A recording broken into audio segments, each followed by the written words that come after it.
ದರ್ಶನ್ಗೆ ಒಳ್ಳೆಯದಾಗಲಿ ಅಂತ ಹೇಳಿ ದೇವರ ಮೊರೆ ಹೋಗಿದ್ದಾರೆ ವಿಜಯಲಕ್ಷ್ಮಿ ಅವರು. ವೆಂಕಟೇಶ್ವರ ಸ್ವಾಮಿಯ ದರ್ಶನ ಪಡ್ಕೊಂಡಿದ್ದಾರೆ. ಇವತ್ತು ವೈಕುಂಠ ಏಕಾದಶಿ. ಇದೇ ಸಂದರ್ಭದಲ್ಲಿ ದರ್ಶನ್ ಪತ್ನಿ ವಿಜಯಲಕ್ಷ್ಮಿ ಬಂದು ವೆಂಕಟೇಶ್ವರನ ದರ್ಶನ ಮಾಡಿಕೊಂಡಿದ್ದಾರೆ. ಬೆಂಗಳೂರಿನ ಜೆಪಿ ನಗರದ ಶ್ರೀನಿವಾಸ ದೇವಾಲಯಕ್ಕೆ ಅವರು ಭೇಟಿ ಕೊಟ್ಟಿದ್ದಾರೆ. ಪುತ್ರ ವಿನೀಶ್ ಜೊತೆಗೆ ಇಲ್ಲಿ ವಿಜಯಲಕ್ಷ್ಮಿ ಅವರು ಬಂದು ದರ್ಶನ ಪಡ್ಕೊಂಡಿದ್ದಾರೆ.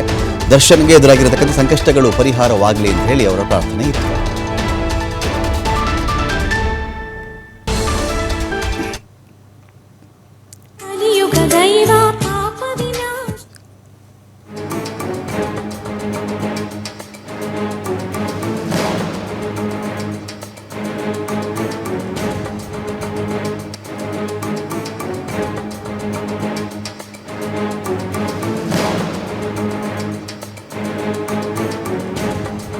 ದರ್ಶನ್ಗೆ ಒಳ್ಳೆಯದಾಗಲಿ ಅಂತ ಹೇಳಿ ದೇವರ ಮೊರೆ ಹೋಗಿದ್ದಾರೆ ವಿಜಯಲಕ್ಷ್ಮಿ ಅವರು. ವೆಂಕಟೇಶ್ವರ ಸ್ವಾಮಿಯ ದರ್ಶನ ಪಡ್ಕೊಂಡಿದ್ದಾರೆ. ಇವತ್ತು ವೈಕುಂಠ ಏಕಾದಶಿ. ಇದೇ ಸಂದರ್ಭದಲ್ಲಿ ದರ್ಶನ್ ಪತ್ನಿ ವಿಜಯಲಕ್ಷ್ಮಿ ಬಂದು ವೆಂಕಟೇಶ್ವರನ ದರ್ಶನ ಮಾಡಿಕೊಂಡಿದ್ದಾರೆ. ಬೆಂಗಳೂರಿನ ಜೆಪಿ ನಗರದ ಶ್ರೀನಿವಾಸ ದೇವಾಲಯಕ್ಕೆ ಅವರು ಭೇಟಿ ಕೊಟ್ಟಿದ್ದಾರೆ. ಪುತ್ರ ವಿನೀಶ್ ಜೊತೆಗೆ ಇಲ್ಲಿ ವಿಜಯಲಕ್ಷ್ಮಿ ಅವರು ಬಂದು ದರ್ಶನ ಪಡ್ಕೊಂಡಿದ್ದಾರೆ.